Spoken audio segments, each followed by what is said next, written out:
Assalamualaikum warahmatullahi wabarakatuh. Waalaikumsalam warahmatullahi wabarakatuh. Ustaz. Silakan. Bismillahirrahmanirrahim. Allahumma ftah alaina hikmataka wa syur alaina min khaza'ini rahmatika ya arhamar rahimin. Rabbi shrah li sadri wa yassir li amri wahlul 'uqdatam min lisani yafqahu qawli. Amin. Okey, duduk semua. Okey, Ustaz. Semua sihat? Sihat, alhamdulillah. Ya, kita makan apa tadi? Makan Ya, tadi. kejau. Kediau. Yang Kamila makan apa? Makan orang. Orang ke? Tengah hari makan nasi sepatutnya. Nasi ayam Apa Ustaz tak makan lagi? Itu apa ni? Tadi sebalik eh? Okey. Nasi ni. Boleh? Boleh. Okey. Okey, cuba. Jadi kita kena belajar apa? Cuba tengok depan ni. Saya tak boleh sangat nak jawab Ustaz. Tak bisa baca. Jawi. Saya tak boleh Okey, kita sangat. baca eh. Okey, hari ni kita belajar bidah sirah, iaitu kebijaksanaan Nabi Muhammad sallallahu alaihi wasallam.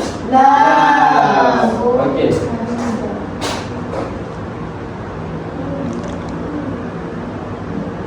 Okey. Pasal kebijaksanaan Nabi Muhammad sallallahu alaihi wasallam. Jadi apa yang kau tahu tentang Nabi ni? Jadi seorang yang macam mana? Seorang yang sabar. Yang sabar. Saya tahu Nabi memang bijak Ustaz. Bijak. Sebab tu dia boleh jadi ketua. Betul. Lagi apa lagi? Sabar, bijak. Tak boleh. Tapi apa? Saya baru je belajar dengan pasal Nabi yang Tapi maksudnya apa? Nabi masa dia Menyampaikan apa? Wahyu. Wahyu kepada Umat Islam. Okey. Jadi kita hari ini belajar tentang kebijaksanaan Nabi Muhammad SAW yang apa kata? Fatona. Fatona ni merupakan salah satu ciri yang ada pada Nabi Muhammad SAW. Okey, fatona ni bermaksud bijaksana. Jadi fatona ni memang wajib ada dalam sifat Nabi. Jadi bijaksana, berakal, budi dan pandai. Nabi Muhammad SAW sentiasa menggunakan kebijaksanaan dan ide dalam kehidupan dan dakwah. Jadi Nabi Muhammad SAW ni kan hidup dia kan penuh dengan dakwah kan. Dari kecil lah, kecil dia mula berniaga, menjual sebagainya sampai dah besar, berkahwin sampai lepas tu dia berdakwah kan. Dari tertutup hingga terbuka ni merupakan sebab yang unggul. Sebab apa dia kata dia unggul? Sebab benar tu merupakan sifat yang sangat penting, sangat baguslah pada seorang individu tersebut. Kalau sifat seperti Nabi Muhammad ni ada sifat benar, jadi tak jadi Nabi, faham tak? Nabi ni kan kasih Allah, jadi kena ada sifat fatona. Hari ni kita belajar peristiwa-peristiwa apa yang menyebabkan Nabi ni dipanggil sebagai sifat fatona, kan? Apa yang menyebabkan ramai ni pandang Nabi ni sebagai orang yang bijak, kan? Apa yang ada pada dia, pada baginda tersebut. Okey, yang pertama, peristiwa peletakan batu Hajarul Aswad. Okey, siapa yang membaca? Nabila. Siapa yang makan terjawi ni? Tapi saya kurang sikit. Afrina. Afrina lah, ajar makan ni. Ustazah. Oh ya ke? Terjawi kan? Benar. Okey, Nabi Muhammad SAW mencadangkan agar setiap pembesar kabilah memegang setiap bucu kain untuk meletakkan Hajarul Aswad di tempat asalnya. Tindakan tersebut dapat meneraikan pertelingkahan dalam kalangan kabilah Arab. Jadi faham tak apa cerita dia? Tak faham Ustaz? Tak faham. Okey, saya terangkan di luar Afrina. Okey, cerita dia pada zaman dulu ada satu isu di mana wilayah Arab ni dah berebut tau. Nak letakkan batu Hajarul Aswad tu di penjuru Kaabah. Sebab batu kan tu banding besar. Jadi batu Hajarul Aswad tu macam tertasing daripada penjuru Kaabah tu. Jadi Nabi Muhammad SAW ni baginda menggunakan idea dia dan kebiasaan dia untuk mengawal isu tersebut. Dengan cara mana? Dengan cara setiap kabilah tu memegang setiap pucuk kain, dia meletakkan batu Hajar tu di tengah-tengah. Dan esok sampailah ke penjuru Kaabah. Jadi pada dekat penjuru Kaabah tu, Nabi Muhammad SAW kemudian dan letak dia ke situ. Jadi semua berasa lah. Adil lah, bagus lah, adil. Jadi semua berasa kan. Ada yang macam rasa macam aku nak juga kan, aku dapat lah apa semua. Tak, semua berasa. Gitu. Itulah peristiwa yang mengatakan orang semua tergigit lah. Namanya bijak lah kan. Sebab dapat ada isu-isu macam tu kan. Okay, seterusnya yang kedua iaitu strategi berhijrah Nabi Muhammad SAW. Okey, Ustaz nak bagi nak baca boleh tak? Boleh. Atau kalau ada Ustaz ini. Okey, kita baca. Strategi berhijrah Nabi Muhammad. Nabi Muhammad SAW tidak menggunakan jalan biasa yang digunakan oleh masyarakat Arab untuk berhijrah ke mana tu Ustaz? Ke Madinah. Ke Madinah. Nabi Muhammad menggunakan jalan lain dengan bantuan Abdullah bin Arifat, seorang yang bukan beragama Islam. Ustaz Abdullah bin Arifat siapa Ustaz? Okey. Kisah dia dengar dulu kisah dia kan.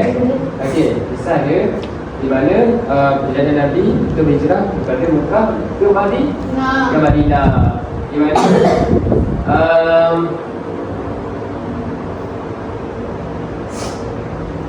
Di mana pada zaman tersebut Nabi Muhammad ni dicari oleh musuh. Musuh ni nak tangkap Nabi Muhammad SAW. Jadi Nabi Muhammad ni menggunakan jalan lain untuk elak daripada musuh. Sampai dia jalan yang digunakan oleh selalunya masyarakat Arab. Lepas tu tiba dah bantuan daripada Abdullah bin Arifat. Ini seorang yang bukan agama Islam. Saya pun tak pasti, mungkin itu Kristian ataupun daripada kabilah lain yang membantu baginda untuk menyeberang jalan yang lain. Dia daripada jalan yang selama ni yang biasa pakai lah. Sementara biasa pakai kan boleh serampak musuh kan. Jadi yang katakan kat sini idea Nabi tu kan. Idea Nabi susun perjalanan dia untuk berhijrah tu sangatlah bagus lah strategi. Gitu. Okey, seterusnya.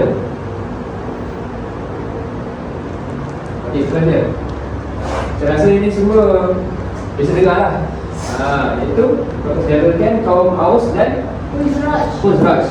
Jadi kaum Ansar. Aus ya? Aus ke Awas? Aus. Okay. Diadakan kaum Aus dan Khuzraj. Ini kaum Ansar. Saya baca senang. Okay, setelah berhijrah Muhammad baginda diadakan kaum Muhajirin dan kaum Ansar. Tindakan Nabi ini jadikan semua kaum muslimin satu padu dan digeruni oleh musuh. Jadi tiba dia datang baginda di Madinah kan. Jadi Nabi ni melihat tindakan kaum Ansar dan kaum Muhajirin ni macam tak serupu kan. Saling bergaduh, ada yang berkata tolong sini, tolong sana. So pada time juga Nabi sampai, Nabi Muhammad SAW berjatuhkan Muhammadin Rasul supaya mereka ni dapat satu bantu balik lah. Jadi boleh bukuh balik hubungan kan. Boleh terbinanya bukuh di situ. Seterusnya apa yang dikatakan Nabi ni sebagai mempunyai sifat yang unggul, dia bijaksana, iaitu membentuk daerah Madinah. siaga tu macam rule, undang-undang. Bukan undang-undang lah. Macam Malaysia ni kan ada hukum dan prosedur dan sebagainya, mahkamah, majlis dan sebagainya. Itu betul lah. Okay, apabila Nabi Muhammad SAW sampai di Madinah, Nabi mewujudkan siaga Madinah yang memenuhi prinsip penting hubungan penduduk Madinah. Jadi zaman itu memang tak ada langsung jaga Madinah. Dan nak dikatakan fakta juga, jaga Madinah ni mungkin satu dagang yang pertama di dunia. Hebat kan Nabi? Hebat kan? Kata kita selalu gila, selalu usahawan Nabi Muhammad SAW. Okey, seterusnya macam last ni. Kenapa nak balik lagi? Tak nak main. Makan lagi. Main aktiviti Ustaz. Dari aktiviti. Tak ada. Dia suka punya kelas juga je. Hari ni kita 30 minit je. Macam je. Kalau tak aktiviti, insyaAllah akan datang kan. Seterusnya usahawan yang unggul. Rasulullah SAW merupakan usahawan yang berjaya. Baginda diamanahkan menguruskan perniagaan milik Sayyidatina Khadijah. Baginda memperoleh keuntungan yang lebih berbanding usahawan yang lain. Saya tahu kenapa Nabi macam. Apa dia? Sebab apa? Sebab Nabi ni seorang yang dia adil. Dia adil. Dia tak ada anak. Dia tak main unsur riba. Terlibat bagus kan? Kalau dia lain dia adil. Dia tak Nabi kan? Nabi dia dah pandai berdakwah, dah lah buat aktiviti. Tapi kan masa dia untuk jadi usahawan, berniaga. Dia hebat tu. Okay, bagi dia ni, dia dah berniaga tolong isteri dia, iaitu Sayyidatina Khadijah. Seterusnya, okey, dah habis benda-benda yang patut diungkuli oleh Nabi. Okay, seterusnya kita masuk pada perkara yang patut kita ladani daripada sifat Khadijah Fatanah Nabi Muhammad SAW ni. Okey, apa dia, iaitu Nabi Muhammad menggunakan kebiasaan baginda untuk meleraikan persengketaan dan menamatkan permusuhan. Okey, daripada isu mana tadi? Isu yang ada rasa tadi. Betul, bagus. Jadi, itu kan sekarang setiap itu peminat kan berumur-umur kan nak letakkan batu dan sesuatu. Jadi, kisah teladan dia dan kita akan menggunakan kebiasaan dia. Jadi, terlerai tak persengketaan? Tak berlaku dalam permusuhan. Kalau tak menggunakan idea Nabi tu untuk tak lain dan sebagainya tu, jadi gaduh orang tu. Faham kan? Jadi sebab yang perlu kita ikuti iaitu berusaha mendamaikan persengketaan. Contohnya nampak macam kadang-kadang kan kita nampak Nabi ni kena dengan kawan dia, si Ira contohnya kan. Jadi apa yang perlu si Afidah buat? Lagi perlu support lagi. Saya bagi tahu cikgu. Bila cikgu? Kita support lagi. Saya tak support. Ada apa lagi? Kita berkasih cikgu dia laporkan ke cikgu. Tapi kalau saya ambil nama. Betul-betul Asna tak bawa situ pun. Ya ke? Betul api. Betul api. Ayo. Okey. Baca pada ni. Dengar ni. Kalau baca pada ni, ini sebab pertanyaan Nabi. Itu apa? Kena berusaha mendamaikan persengketaan. Nampak dia membantu kan? Kena cuba untuk selesaikan. Kalau saya damai, saya tunggu. Tak apalah, dia penting. Apa Ustaz? Sakit lah Ustaz. Tak, dia penting. Kalau kita dah cuba. Dah cuba. Usaha kena ada. Okey, seterusnya. Okey, sifat yang perlu diteladani oleh Muhammad daripada sifat Fatanah tu, kebiasaan iaitu apa? Okey, saya nak Nabi tak baca betul. Bagus tak? Betul tak ini? Kita yang atas Ustaz. Nampak kan? Ni. Teladani sifat Fatanah Nabi Muhammad sallallahu alaihi wasallam. Teladan Nabi Muhammad berdikari dan jujur dalam setiap pekerjaan yang dilakukan. Okey, bawah dia. Sifat Fatanah dia merancangkan sesuatu dengan teliti sebelum melakukan pekerjaan. Bagus lah. Okey. Okey. Tak terang sikit Nak habis masa kita. Okey, Sikit lagi Okey, teladan dia Nabi Muhammad ni berdikari. Okey, berdikari ni daripada kisah mana tadi? Berdikari dan juga peniaga. Benar betul lah. Tolong isi dia. So dapatlah satu daripada berdikari kan, betul tak? Betul.